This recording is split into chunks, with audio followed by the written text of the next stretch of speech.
Muy bien. ¿Cuántos quieren que Dios les hable en esta mañana? Voy a compartir un mensaje que compartí hace casi 7 años y creo que el Señor ha puesto en mi corazón que lo comparta de nuevo. No se grabó y creo que hoy casi que no se graba, o sí se graba. ¿Se graba al final? Gracias. Me han dicho, está habiendo problemas y quizás no se grabe. Y he pensado, ¿no se grabó hace 7 años y hoy tampoco? Y yo estaba pensando, lo grabaré como sea.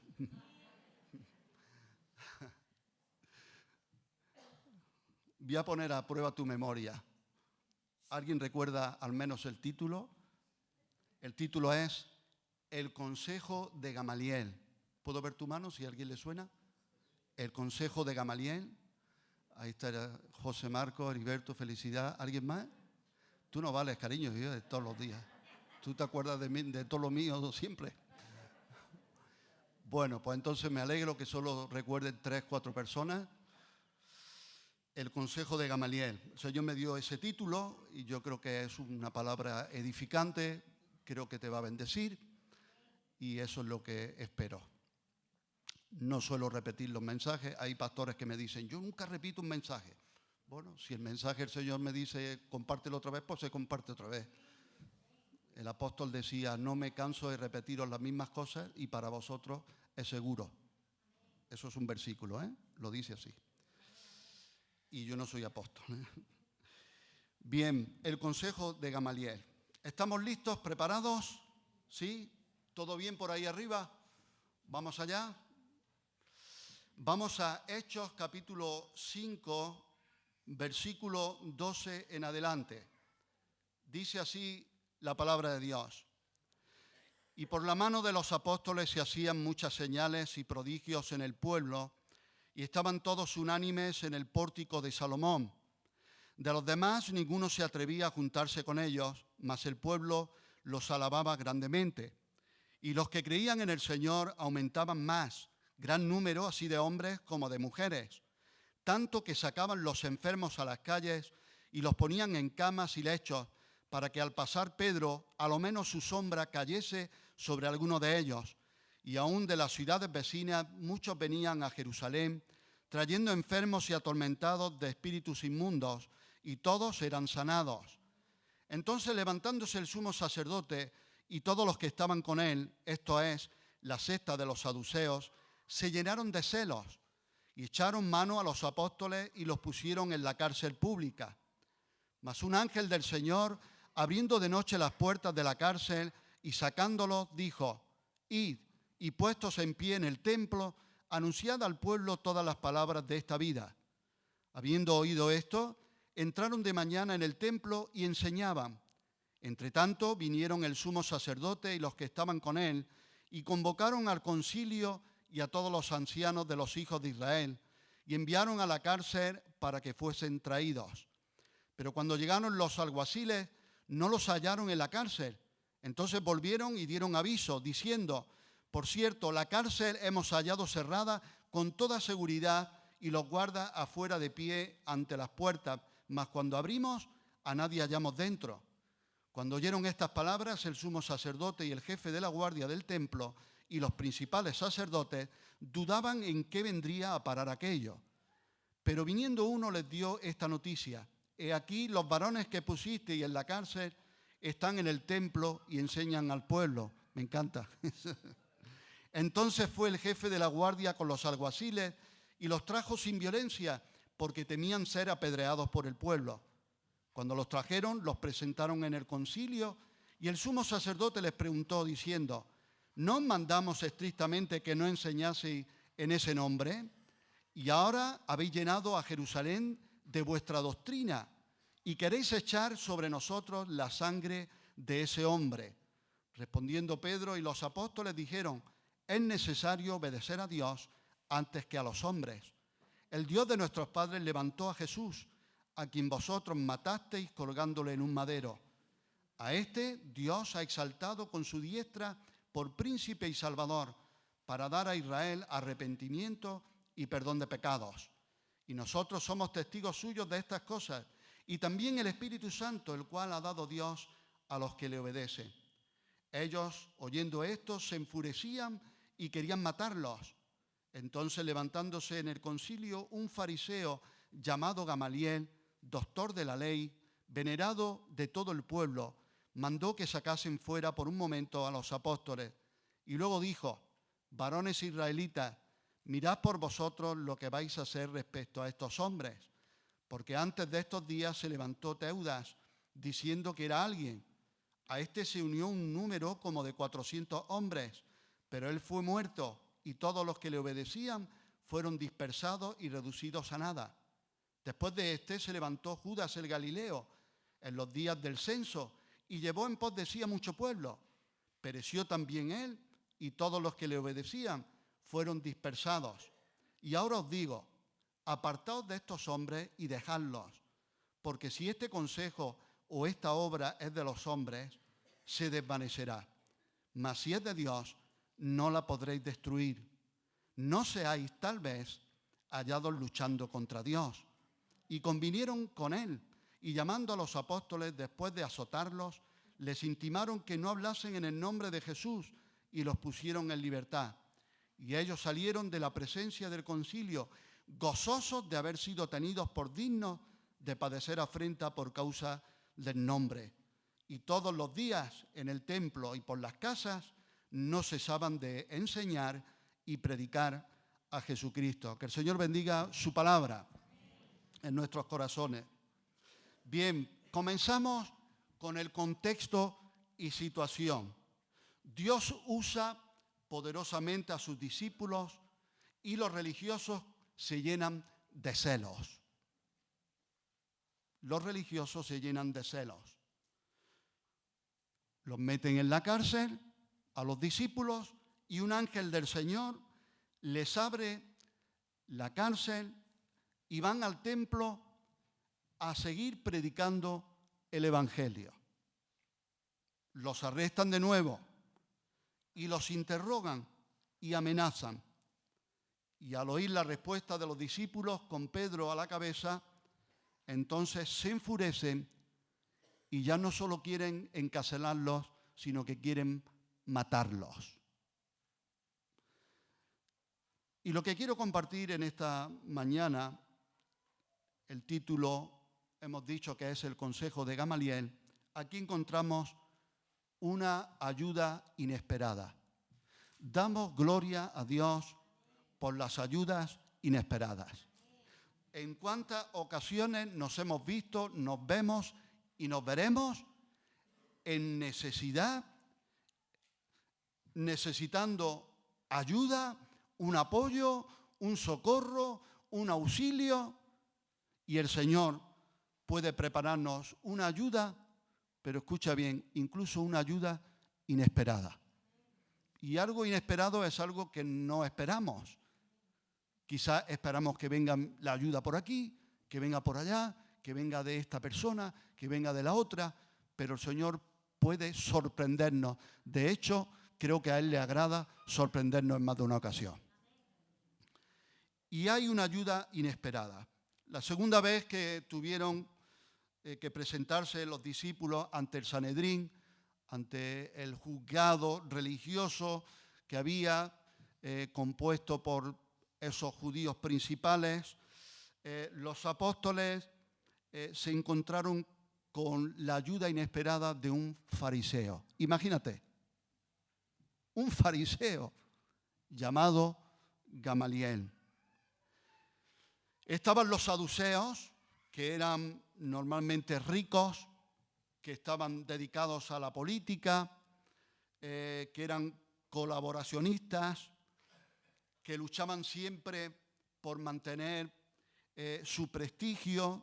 Eso eran los saduceos, era más una parte política de los judíos, aristócratas. Y estaban los fariseos, que no tenían ambiciones políticas. Fariseo, fíjate lo que significa, Porque si yo te digo a ti o tú me dices a mí, eres un fariseo, ¿cómo te lo tomas? Si acaba el culto y yo te digo, eres un fariseo, ¿cómo te lo tomas eso? Mal, ¿no? ¿Por qué? Porque vemos en los evangelios a los fariseos, ¿verdad?, actuando, cómo se movían, cómo buscaban, ¿verdad?, hacerle trampa a Jesús, cómo se le oponían, le resistían. Bueno, fariseo significa los separados, eso significaban los separados. Los fariseos eran personas que dejaban su vida ordinaria, su vida normal, su vida natural y se dedicaban exclusivamente, decían que se casaban con la ley, pero a lo que se dedicaban y se enfocaban principalmente era a cumplir los más pequeños y mínimos detalles de la ley tradicional que ellos tenían. Se dice que nunca hubo más de 6.000 fariseos y eran respetados por su austeridad. A Gamaliel no solo se le respetaba, sino que se le quería. Se le quería. Era un hombre amable, tenía testimonio, tenía reputación y le concedieron un título honorífico llamado Rabbán. No sé qué significará, pero me imagino que algo sobre los rabinos o los grandes maestros, ¿verdad? Tú sabes que Saulo de Tarso aprendió a los pies de Gamaliel. Bueno, Gamaliel puso 2 ejemplos importantes. Puso 2 ejemplos. Cuando apresaron a los discípulos y querían incluso matarlos, Gamaliel puso 2 ejemplos. Uno de ellos fue cuando citó a un tal Teudas. En aquel tiempo se produjo una sucesión de líderes revolucionarios que se levantaban y algunos llegaban a decir que eran el Mesías. Este Teudas, no otro Teudas que hubo después, se llevó a muchísima gente porque les dijo que iba a abrir el río Jordán. Y había líderes revolucionarios y a este tal Teudas dice el Evangelio que le siguieron 400 hombres, 400 personas, pues como casi 2 congregaciones de estas. ¿Y qué pasó con Teudas? Pues dice el Evangelio, Gamaliel les expuso, Teudas murió y todos sus seguidores se fumaron. Todos los que le obedecían desaparecieron. Luego les puso otro segundo ejemplo, y era de un tal Judas, no Judas Iscariote, otro Judas, que se había revelado en los días del censo, en el año 6, cuando se organizaban los impuestos. Yo creo que este iba contra Hacienda, me parece. Iba contra todo lo que estaba establecido, el gobierno y tal, pero también pereció y los que le seguían fueron dispersados.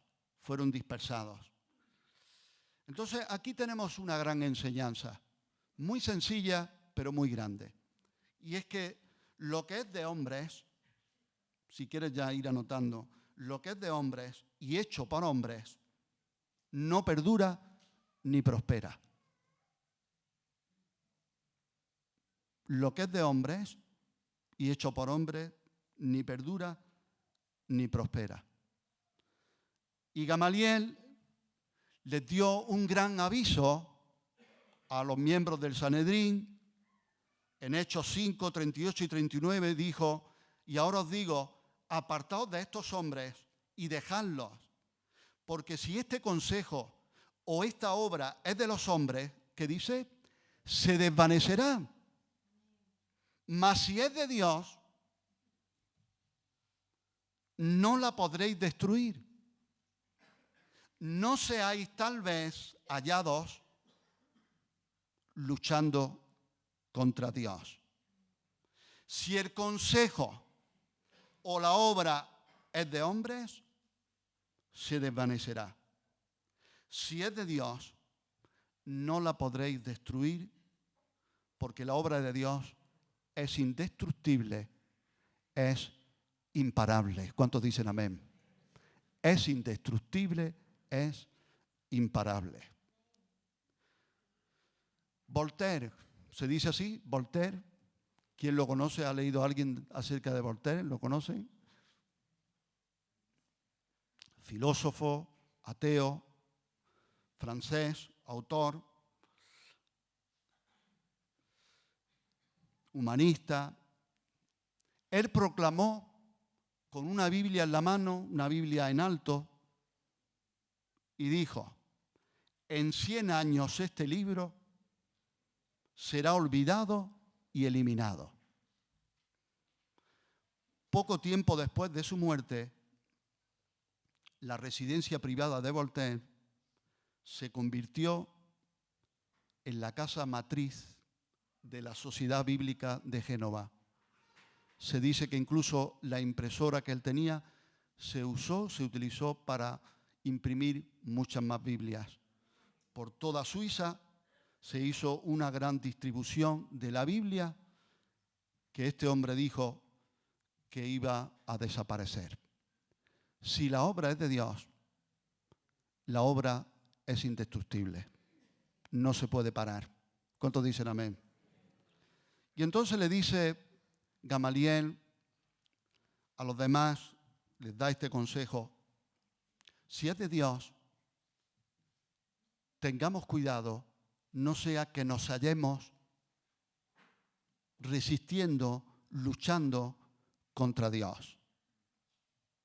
Cuando Saulo de Tarso está persiguiendo a la iglesia, apresando a los cristianos, incluso estaba allí guardando las ropas de aquellos que apedrearon a Esteban.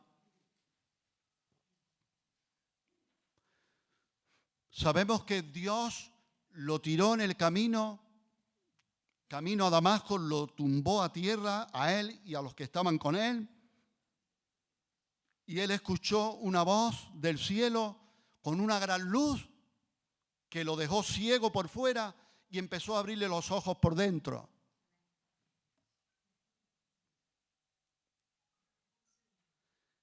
Y escuchó: Saulo, Saulo, ¿por qué me persigues? Dura cosa te es dar cosas contra el aguijón. He podido leer que cuando los arados que llevaban las yuntas de bueyes, cuando un buey no quería caminar o ir derecho o ir por el sitio que tenía que ir, el agricultor, el campesino usaba como un pincho, un aguijón, no sé, ¿no, Benjamín? ¿Cómo iba eso? Una vara con un alfiler, y entonces le pinchaba para ponerlo en su sitio, ¿no? Para que reaccionara y obedeciera, ¿no? Y entonces dice aquí: dura cosa te dar cosas contra el aguijón. Si el buey pegaba patada a ese pincho, ¿qué hacía? Que se dañaba a sí mismo. Y si cualquier persona pega patadas y cosas contra el reino de Dios, contra la iglesia, se está haciendo daño a sí mismo. Entonces Jesús le tiene que decir a Saulo, que luego fue Pablo: dura cosa te es dar cosas contra el aguijón.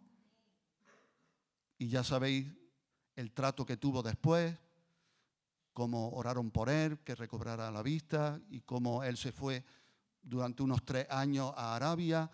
Dios sabe el trato que Dios tuvo ahí con él, un discipulado íntimo con él, lo preparó, ¿verdad?, para tener un ministerio a los gentiles.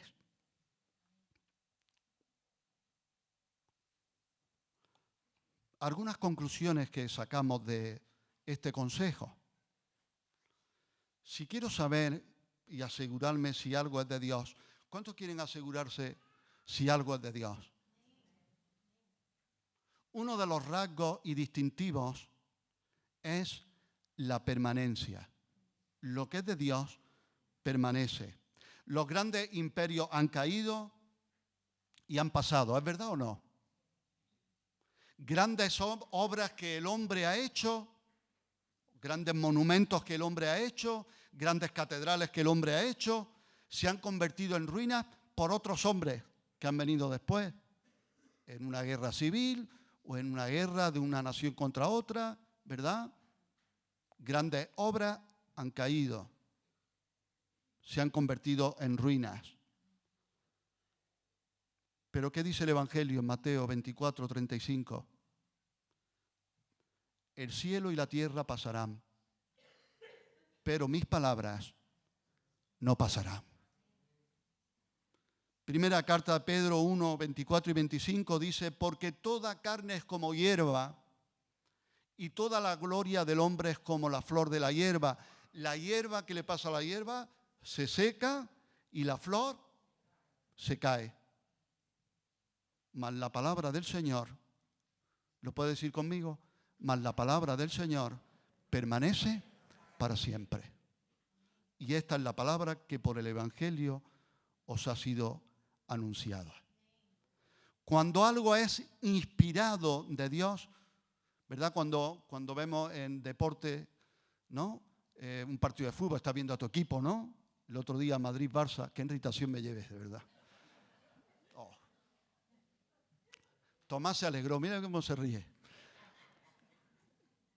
Todos esperan, ¿verdad? O cuando estamos viendo nuestro equipo, vemos a un jugador que hace una gran jugada y dice, hoy está inspirado, ¿eh? Todo lo que intenta le sale, todo lo que intenta termina en gol, todas las jugadas que, ¿verdad? O cuando vemos una pintura bonita, dices que aquí se nota que el pintor está inspirado, ¿verdad? Qué paisaje, qué retrato más bien hecho. Cuando tocan los músicos, vemos aquí nuestros músicos tocando y oye, ¿verdad? Un acorde, oye una nota musical, una voz bonita, dice, están inspirados, ¿no? Bueno, dice la palabra del Señor sobre sí misma que toda la palabra de Dios está inspirada por Dios. Está soplada por su aliento. Y sabes una cosa, cuando algo es inspirado de Dios, cuando algo viene de Dios, permanece. ¿Tú lo crees que es así? No digo que no sea atacado, pero permanece. Lo que permanece es un avisador en sí mismo.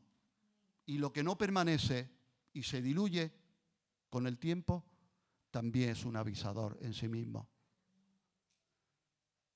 Muchas veces usamos la expresión, dime si no la hemos usado muchas veces. Esto, a ver, ¿cuántos han dicho esto alguna vez? Esto es de Dios. ¿Cuántos lo han dicho alguna vez? Esto es de Dios. Muchas veces decimos, esto es de Dios, para darle fuerza a mi opinión o a algo que yo quiero. Claro, decimos, esto es de Dios, pero ¿no será que deberíamos decir, esto es mío? ¿O no querríamos asegurarnos de poder decir de verdad, esto es de Dios? Y que sea de verdad que es de Dios. ¿Cómo puedo saber si algo es de Dios?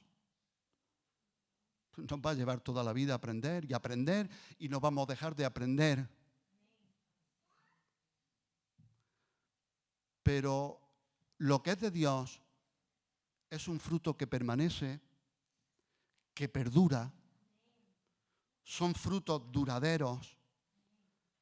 Y este tipo de fruto tiene unas evidencias. ¿Sabes qué evidencia tiene? Que glorifican al Padre. Por sus frutos los conoceréis, dice Jesús.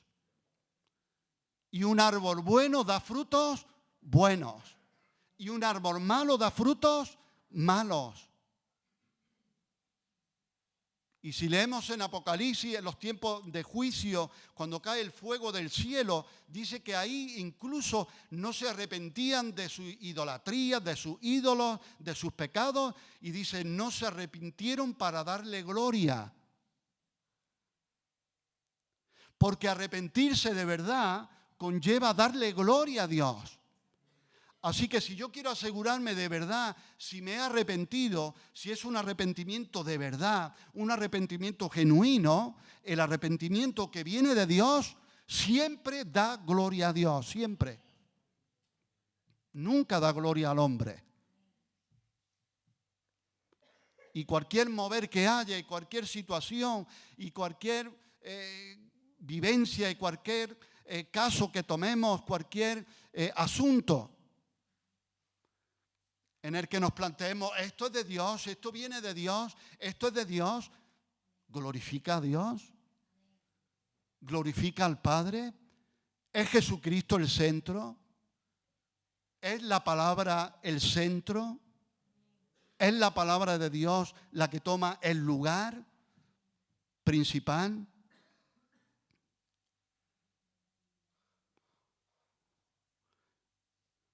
Este es el consejo de Gamaliel. Yo quiero orar y decir, Señor, que lo que sea de Dios, lo que sea tuyo, en mi vida, en mi familia, en la iglesia, yo te voy a pedir que tú lo bendigas y lo hagas prosperar. Pero me voy a atrever también a orar, Señor, todo lo que en mi vida, en mi familia o en la iglesia no sea de Dios, Señor, yo te pido que tú lo frustres y lo deshagas. Y quiero decirte algo para animarte, porque quizás estás en prueba. Y es que aunque algo sea de Dios, no significa que no va a sufrir ataques, envites. No significa que no puedas atravesar un desierto, incluso una crisis profunda de fe, tiempos de tormenta, tiempos de penumbra, aunque pueda parecer que todo se termina, que todo se acaba. Si es de Dios, no se va a acabar. Puede cambiar. El Señor te puede usar de otra manera, el Señor te puede llevar de otra manera, el Señor te puede revelar otras cosas nuevas, pero lo que es de Dios no se va a acabar. ¿Sabes? Porque Dios siempre ha tenido un remanente fiel que Él mismo se reserva. ¿Recordáis la situación de Elías, el profeta, llamado el profeta de fuego? ¿Alguien recuerda a qué conclusión llegó Elías hablando con Dios? ¿A qué conclusión llegó? Que estoy solo. Señor, mira este pueblo que da muerte a tus profetas y solo he quedado yo. Romanos 11, 2 y 3 y 4 y 5. Dice, no ha desechado Dios a su pueblo, al cual desde antes conoció. ¿O no sabéis qué dice de Elías la Escritura? Cómo invoca a Dios contra Israel, diciendo, Señor, a tus profetas han dado muerte y tus altares han derribado, y solo yo he quedado y procuran matarme. A mí me encanta este versículo. Yo quiero esto para tu vida y para la mía. Y quiero esta bendición para mi vida y la quiero doblemente para ti. Cuando dice el versículo 4, pero ¿qué le dice la divina respuesta? Eso es lo que necesitamos. Divina respuesta. ¿Puedes decirlo conmigo? Señor, dame tu divina respuesta. Tu iglesia necesita, Señor, tu divina respuesta. En este asunto familiar, personal, de iglesia, necesitamos tu divina respuesta. ¿Qué le dice la divina respuesta? Me encanta, el Señor dice, me he reservado. No son ni discípulos tuyos, ni son clones de Elías, pequeños clones. No, yo, dice el Señor, me he reservado 7,000 hombres que no han doblado la rodilla delante de Baal. Así también, aún en este tiempo, ha quedado un remanente escogido por gracia. Y tú y yo somos un remanente escogido por gracia, por pura gracia. Aleluya. Oremos al Señor. Eterno Padre, en esta mañana queremos darte gracias por tu presencia, por tu palabra. Y queremos, Señor, aprender de este consejo con el cual tú usaste a este hombre, a Gamaliel. Gracias por la enseñanza que hemos podido ver en tu palabra, que lo que es tuyo prospera, que lo que es tuyo permanece, que lo que es tuyo es imparable, indestructible, porque tú mismo, Señor, dices, yo edificaré mi iglesia y las puertas del Hades no prevalecerán contra ella. Señor, hemos visto muchas cosas, hemos vivido muchas cosas, quizás cosas que nos desalientan, Señor, quizás cosas que nos incitan y nos tientan a abandonar. Señor, quizás a veces vemos incluso cómo todo se resquebraja, que parece que los cimientos se caen. Pero ¿qué haremos, como dice tu palabra en los Salmos, si los cimientos se desvanecieren, se cayeren? Tú dices que estás en tu trono sentado. Y Señor, nadie ha podido parar el avance de tu evangelio, jamás. Nadie ha podido hacer desaparecer a tu iglesia. Gracias por el ejemplo que tenemos de muchos mártires, muchos hermanos y hermanas que dieron su vida y derramaron la sangre por el testimonio de tu palabra. Gracias, Señor, te damos en esta mañana que todo lo que es tuyo perdura y da un fruto distinto a todos los frutos, un fruto en justicia, en paz, un fruto apacible y un fruto que glorifica al Padre. Señor, nosotros queremos ser una iglesia que permanece en ti, que permanece en tu palabra, que permanece en Jesucristo, como tú nos enseñas, permanece en mí y yo en vosotros, y todo lo que pidierais al Padre, yo lo haré. Señor, queremos permanecer en ti y queremos, Señor, llevar fruto. Reconocemos que separados de ti nada podemos hacer, pero queremos ser pámpanos que llevan buen fruto. Un fruto que perdura, que permanece para vida eterna, para la gloria de Dios Padre. Sí, Señor. Líbranos, Señor, de confundirnos, de equivocarnos, y no queremos vernos dando cosas contra el aguijón, haciéndonos daño a nosotros mismos y a los demás. No queremos estar como Saulo estuvo en un tiempo dando cosas contra el aguijón, dando cosas contra ti, contra tu voluntad. No queremos vernos dando cosas contra tu voluntad. Más bien queremos decir en esta mañana como iglesia, Señor, queremos tu voluntad.